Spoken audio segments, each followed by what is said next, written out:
Assalamualaikum warahmatullahi wabarakatuh. Kami di sini akan menjelaskan apa itu Unisbank. Universitas di Kubang, Semarang merupakan entrepreneurial IT-based university yang berbasis teknologi informasi dan komputer yang terletak di kota Semarang. Universitas di Kubang, Semarang selain memiliki kelas reguler pagi sampai siang, juga memiliki kelas karyawan sore sampai malam yang terkhusus bagi karyawan yang ingin kuliah sambil bekerja. Universitas di Kubang, Semarang memiliki banyak situs yang bisa kalian jelajahi untuk memudahkan kalian menemukan beragam informasi, yaitu terdiri dari Smart Campus, sistem jurnal terbuka, dan pembelajaran elektronik.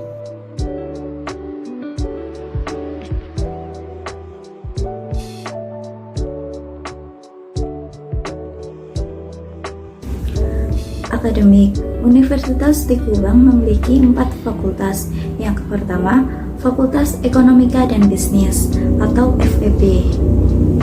Di dalam FEB ini memiliki beberapa jurusan. Yang pertama, S1 Manajemen, kedua, S2 Manajemen, ketiga, S1 Akuntansi, dan yang terakhir, Pendidikan Profesi Akuntansi. Fakultas kedua yaitu Fakultas Teknologi Informasi dan Industri atau FTI. Di Fakultas FTI ini memiliki beberapa jurusan, yaitu yang pertama S1 Teknik Informatika, yang kedua S1 Sistem Informasi, dan yang terakhir S1 Teknik Industri. Di fakultas yang ketiga terdapat Fakultas Hukum dan Bahasa atau FHB dengan jurusan S1 Ilmu Hukum dan S1 Sastra Inggris. Di fakultas terakhir ini ada Fakultas Vokasi atau FV, memiliki 3 jurusan, yaitu D3 Perhotelan, yang kedua D3 Keuangan dan Perbankan, yang ketiga atau yang terakhir D3 Manajemen Informatika. Jurusan di Unisbank sudah terakreditasi oleh Badan Akreditasi Nasional Perguruan Tinggi dan memiliki rata-rata akreditasi A dan B. Yuk kita jalan-jalan di kampus Unisbank Kendeng.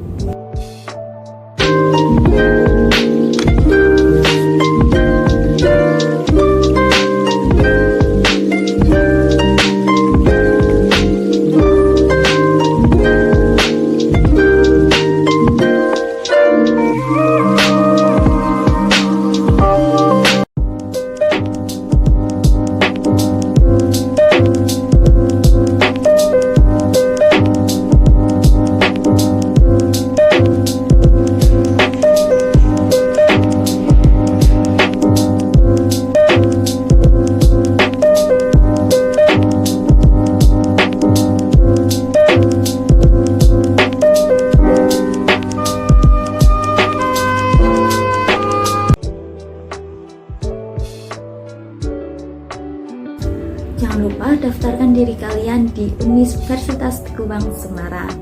Kalian bisa datang langsung ke kampus Mugas ataupun kampus Kendeng.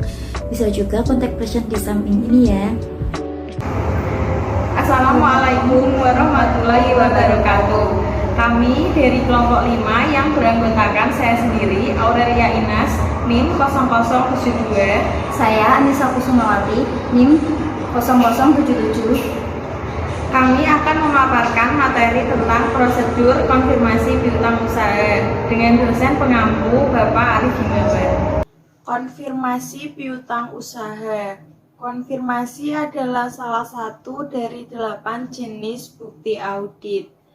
Tujuan utama konfirmasi piutang usaha adalah untuk memenuhi tujuan keberadaan, ketelitian, dan bisa batas.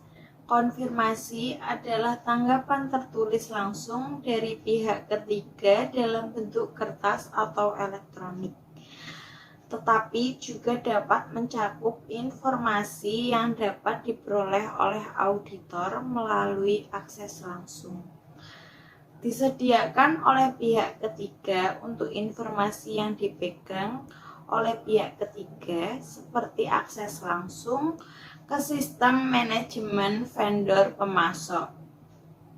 Konfirmasi dianggap sebagai bukti yang sangat andal karena diterima langsung dari pihak ketiga. Meskipun tanggapan lisan memberikan bukti audit, kita tidak dianggap sebagai konfirmasi. Ketentuan dalam standar audit SA 505 berhubungan dengan penggunaan prosedur konfirmasi internal oleh auditor untuk memperoleh bukti audit berdasarkan ketentuan SA 330 dan SA 500. SA 505 bertujuan untuk membantu auditor dalam mendesain dan melakukan prosedur konfirmasi eksternal untuk memperoleh bukti audit yang relevan dan andal. Standar auditing mengharuskan konfirmasi piutang usaha dalam situasi yang normal. SAS 67 AU 330 menyediakan 3 pengecualian terhadap keharusan menggunakan konfirmasi. Yang pertama, piutang usaha tidak material. Hal ini sudah umum bagi perusahaan tertentu seperti Tuk Diskon yang terutama melakukan penjualan secara tunai atau dengan kartu kredit. Yang kedua, auditor mempertimbangkan konfirmasi bukti yang tidak efektif karena tingkat responsnya kemungkinan tidak akan memadai atau tidak dapat diandalkan. Dalam industri tertentu, seperti rumah sakit, tingkat respons terhadap konfirmasi sangatlah rendah. Yang ketiga, gabungan tingkat risiko inheren dan risiko pengendalian rendah dan bukti substantif lainnya dapat diakumulasi untuk menyediakan bukti yang mencukupi.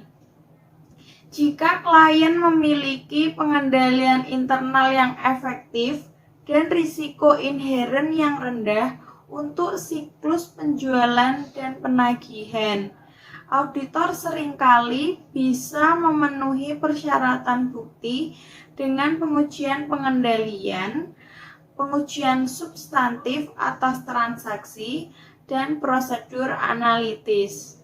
Bentuk permintaan konfirmasi. Adapun jenis konfirmasi ada 2. Jenis-jenis konfirmasi yang harus ditentukan oleh auditor sebelum melakukan prosedur konfirmasi adalah yang pertama konfirmasi positif dan yang kedua konfirmasi negatif. 1. Konfirmasi positif. Suatu permintaan konfirmasi kepada pihak ketiga untuk merespon secara langsung kepada auditor yang menunjukkan apakah pihak yang dikonfirmasikan tersebut setuju atau tidak. Setuju dengan informasi yang terdapat dalam permintaan konfirmasi atau menyediakan informasi yang diminta. Apabila saldo piutang tidak sama, debitur harus menunjukkan perbedaan saldo piutang tersebut apakah kurang atau lebih. Bentuk konfirmasi positif lain tidak menyebutkan jumlah dalam kurung atau informasi lain pada permintaan konfirmasi, tetapi meminta responden untuk mengisi saldo atau informasi lain pada ruang kosong yang disediakan dalam formulir permintaan konfirmasi. Suatu permintaan konfirmasi kepada pihak ketiga untuk merespons secara langsung kepada auditor yang menunjukkan apakah pihak yang dikonfirmasikan tersebut setuju atau tidak setuju dengan informasi yang terdapat dalam permintaan konfirmasi, atau menyediakan informasi yang diminta. Konfirmasi positif ada dua macam, yaitu yang pertama, formulir konfirmasi kosong. Sejenis konfirmasi positif, namun konfirmasi tersebut tidak menyebutkan jumlah rupiah, melainkan meminta si penerima untuk menyebutkan jumlah saldo atau menyampaikan informasi lainnya. Karena formulir kosong mengharuskan penerima untuk menentukan informasi yang diminta, formulir tersebut dianggap lebih andal daripada konfirmasi yang menyertakan informasi saldo.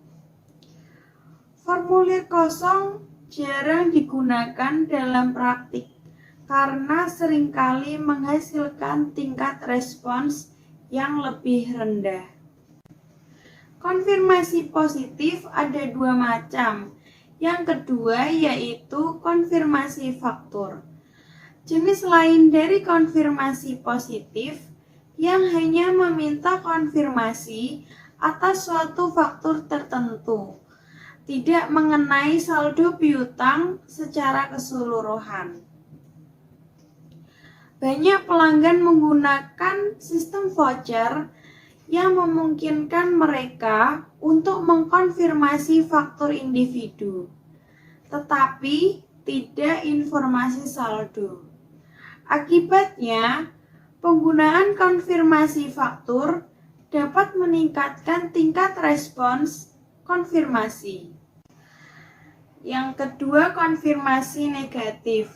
Suatu permintaan konfirmasi kepada pihak ketiga untuk merespons secara langsung kepada auditor hanya jika pihak yang dikonfirmasi tidak setuju dengan informasi yang terdapat dalam permintaan konfirmasi. Konfirmasi negatif dapat diterima jika seluruh situasi berikut ini tersedia.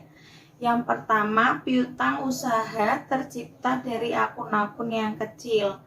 Yang kedua, penilaian risiko pengendalian dan risiko inheren gabungan adalah rendah.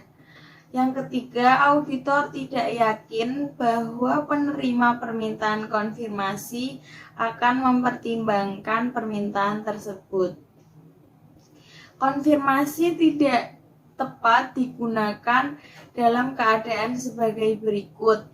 Yang pertama, auditor memandang konfirmasi tidak akan menjadi bukti yang efektif karena tingkat jawaban diperkirakan tidak akan cukup atau tidak bisa dipercaya.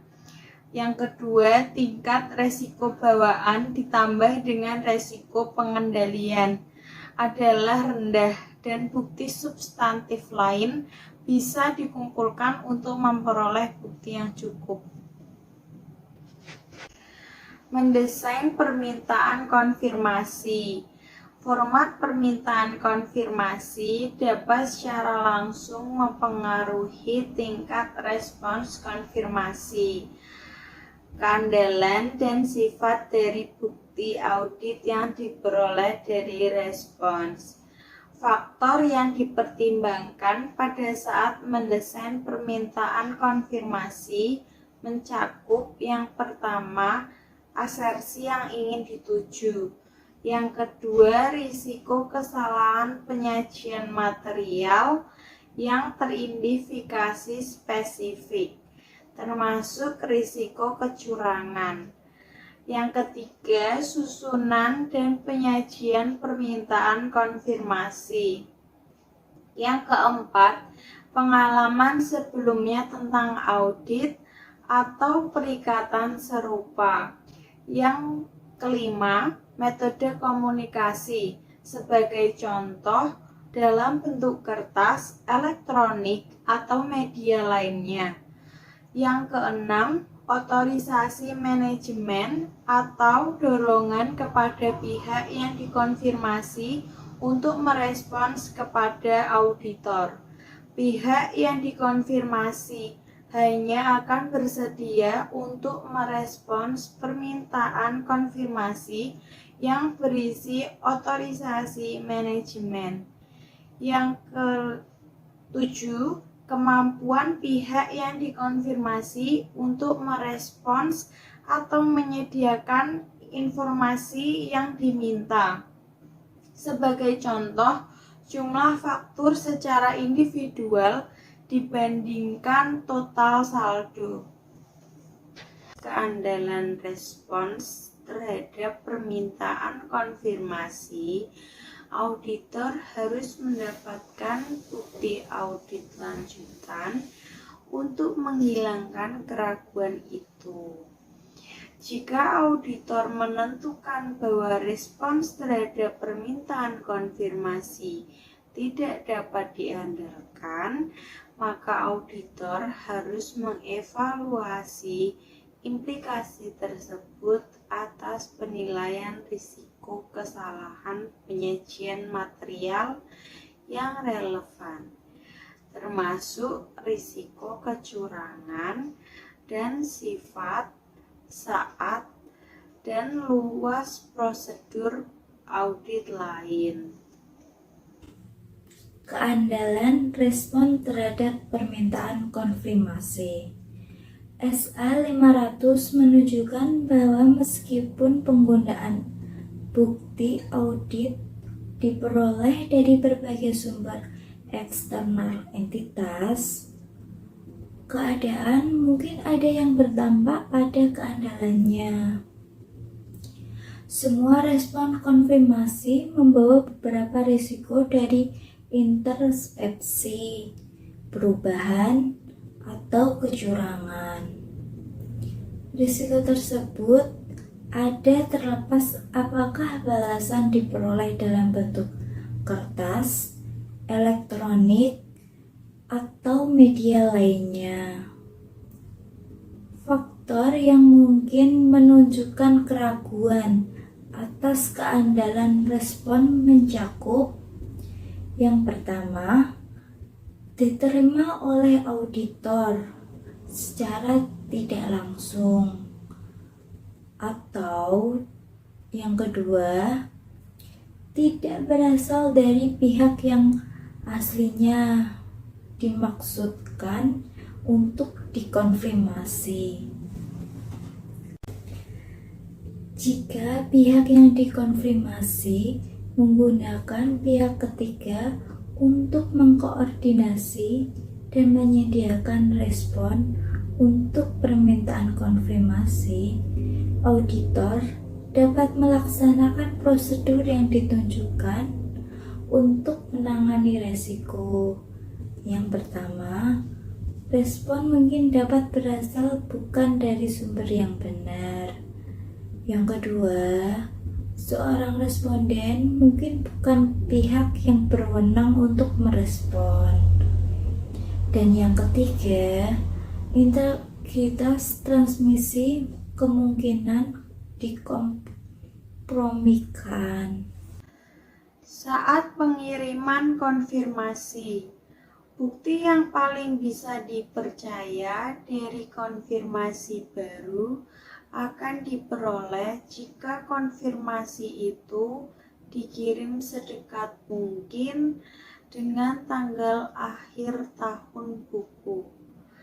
Apabila auditor memutuskan untuk mengirim konfirmasi sebelum akhir tahun buku, auditor harus membuat rekonsiliasi untuk transaksi yang terjadi antara tanggal konfirmasi dengan tanggal neraca.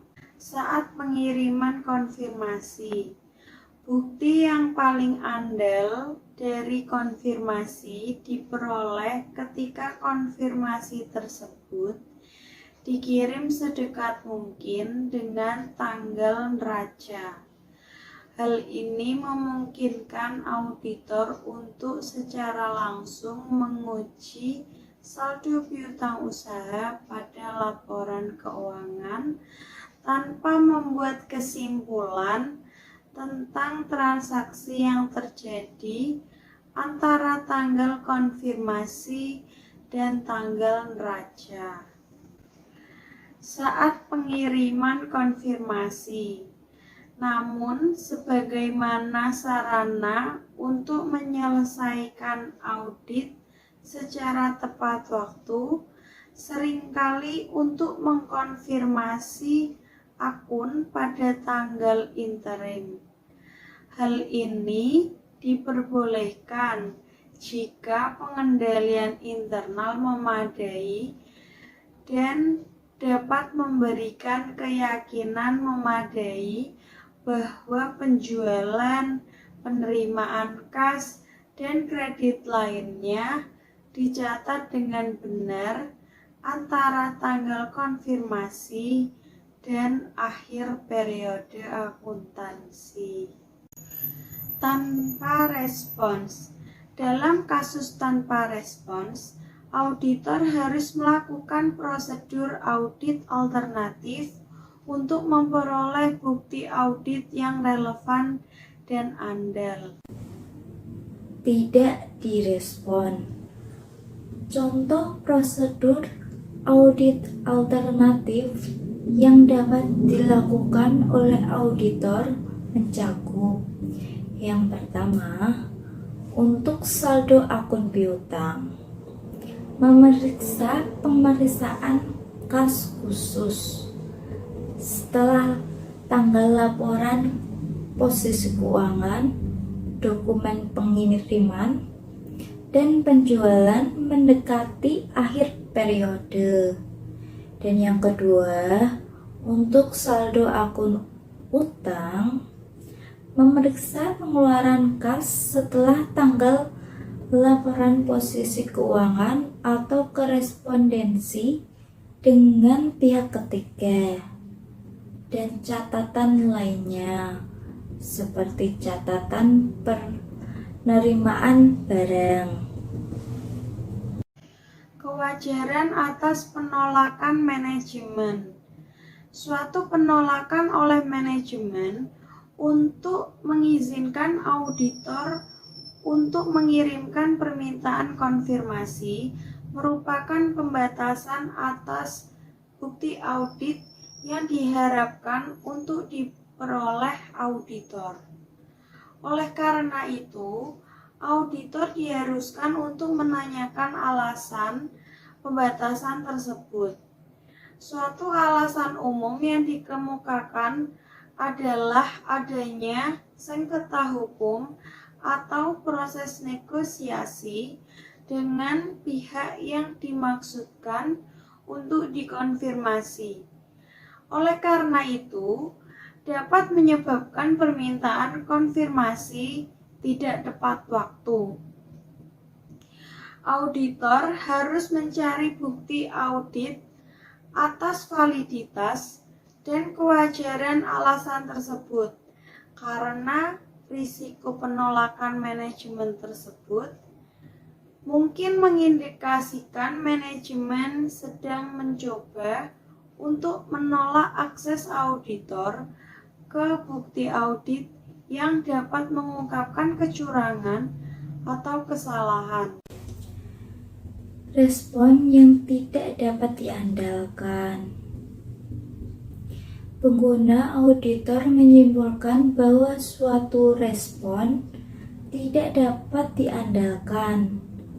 Auditor mungkin perlu untuk merevisi penentuan risiko kesalahan penyajian material pada tingkat asersi dan memodifikasi prosedur audit yang direncanakan sesuai dengan SA 315. Sebagai contoh, suatu respon yang tidak dapat diandalkan dapat menunjukkan faktor risiko dari kecurangan yang menuntut untuk evaluasi dengan SA 240. Pengguna suatu respon atas permintaan konfirmasi positif. Diperlukan untuk memperoleh bukti audit yang cukup dan tepat. Dalam kondisi tertentu, auditor dapat mengidentifikasi suatu risiko kesalahan penyajian material yang telah ditentukan pada tingkat asersi yang untuk itu respon terhadap permintaan konfirmasi positif. Diperlukan untuk memperoleh bukti audit yang cukup dan tepat. Kondisi seperti itu dapat mencakup yang pertama, informasi yang tersedia untuk menguatkan asersi manajemen hanya tersedia di luar entitas. Dan yang kedua, faktor risiko kecurangan khusus seperti risiko manajemen mengesampingkan pengendalian atau risiko kolusi yang dapat melibatkan karyawan dan atau manajemen mencegah auditor untuk mengandalkan bukti dari entitas. Penyimpangan yang tercatat dalam respon terhadap permintaan konfirmasi dapat menunjukkan kesalah penyajian atau potensi kesalahan penyajian dalam laporan keuangan.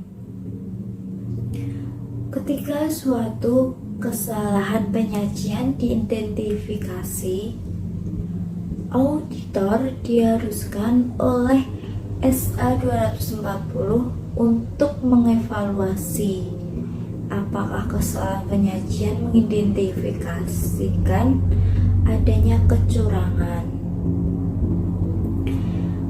Penyimpangan mungkin menyediakan suatu panduan terhadap kualitas respon dari pihak yang dikonfirmasi atau untuk akun yang serupa.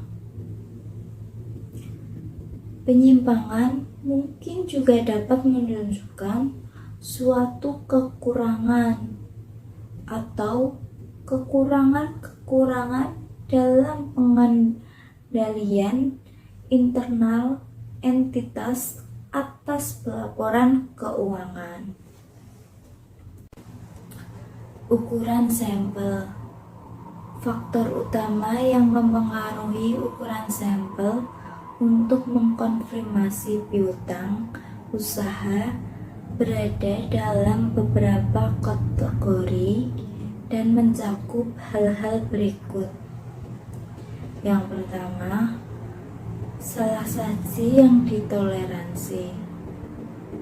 Yang kedua, risiko inheren atau ukuran relatif total piutang usaha, jumlah akun, hasil tahun sebelumnya, dan salah saji yang diterapkan. Ketiga, risiko pengendalian. Keempat, risiko deteksi yang dicapai dari pengujian substantif lainnya atau luas dan hasil pengujian substantif atas transaksi, prosedur analitis dan pengujian yang terinci lainnya. Dan yang terakhir, jenis konfirmasi negatif biasanya memerlukan ukuran sampel yang lebih besar. Pemilihan unsur untuk pengujian. Dalam pelaksanaan prosedur konfirmasi akan diperlukan beberapa jenis stratifikasi pada sebagian besar konfirmasi. Dalam suatu pendekatan umum, stratifikasi untuk memilih saldo yang akan dikonfirmasi. Auditor mempertimbangkan baik nilai rupiah saldo maupun lamanya piutang yang beredar. Pemeriksaan alamat dan pengawasan atas konfirmasi. Auditor harus melaksanakan prosedur untuk memeriksa alamat email yang digunakan dalam konfirmasi. Misalnya, auditor harus mempertimbangkan untuk melakukan prosedur tambahan ketika alamatnya adalah kontak pos atau ketika alamat email tidak sesuai dengan alamat situs web debitur.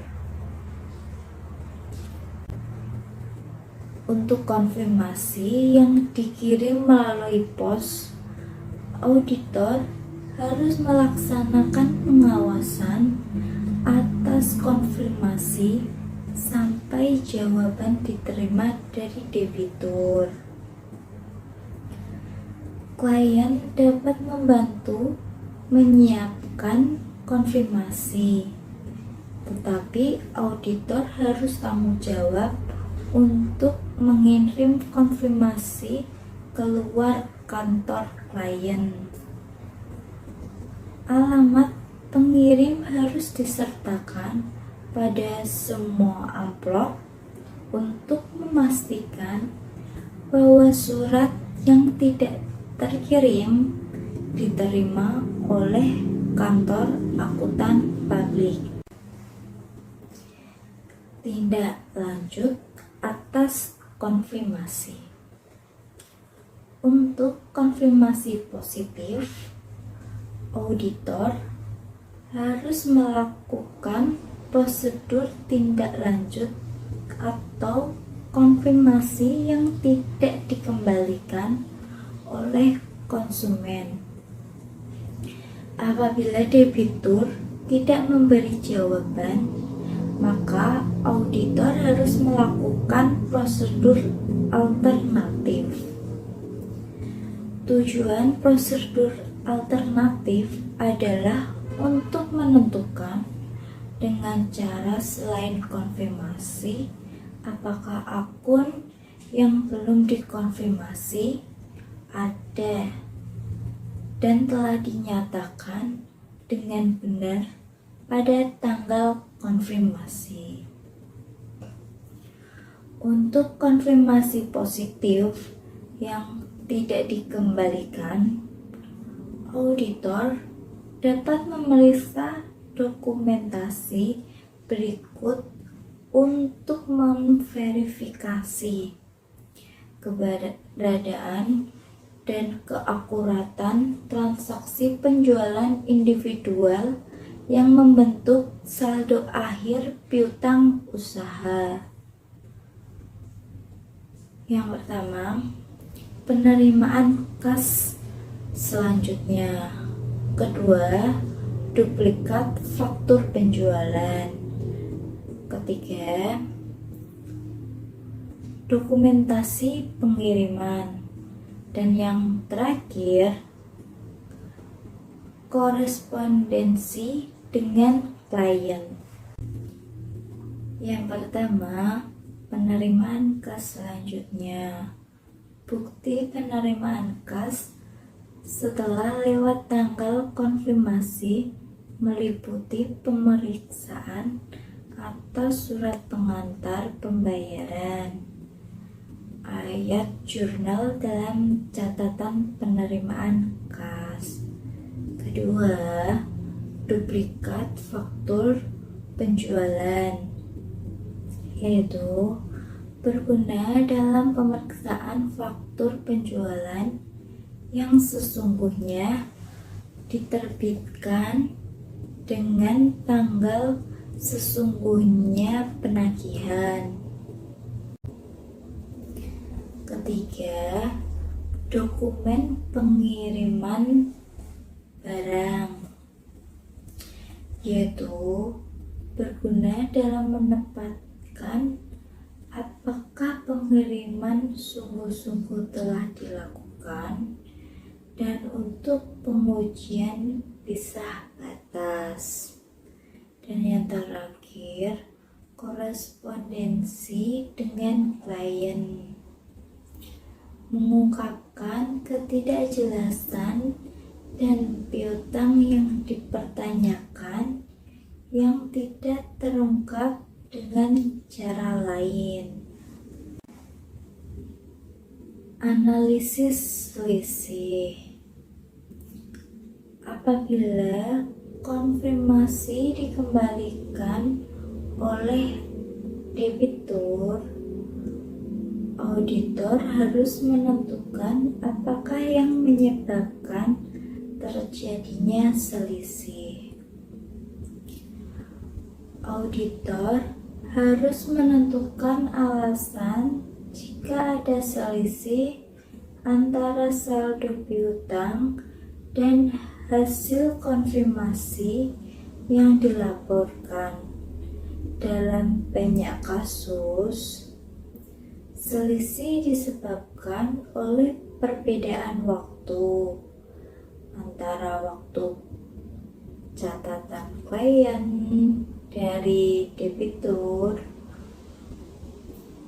Penting untuk membedakan antara selisih waktu dan pengecualian yang mewakili salah saji saldo piutang usaha. Adapun jenis-jenis perbedaan dalam konfirmasi. Yang pertama, pembayaran telah dilakukan debitur. Yang kedua, barang belum diterima debitur. Ketiga, retur. Dan yang terakhir, kesalahan pencatatan atau kecurangan jumlah. Menarik kesimpulan. Ketika semua selisih telah diselesaikan, auditor harus mengevaluasi kembali pengendalian internal.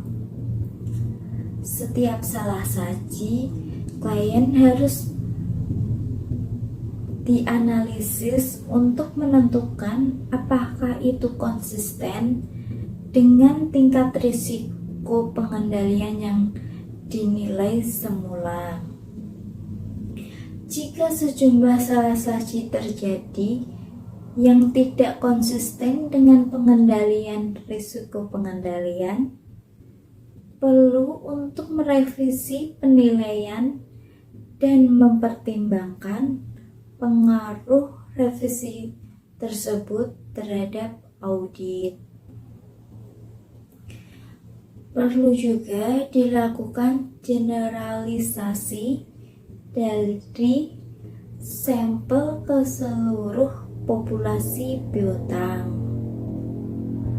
Auditor harus selalu mengevaluasi sifat kualitatif salah saji yang ditemukan dalam sampel, terlepas dari sejumlah dolar dari estimasi salah saji populasi. Keputusan akhir tentang piutang usaha dan penjualan adalah apakah bukti kompeten yang cukup telah diperoleh dari pengujian pengendalian dan pengujian substantif transaksi. Prosedur analitis, prosedur pisah batas, konfirmasi, dan pengujian substantif lain untuk mendukung penarikan kesimpulan tentang kebenaran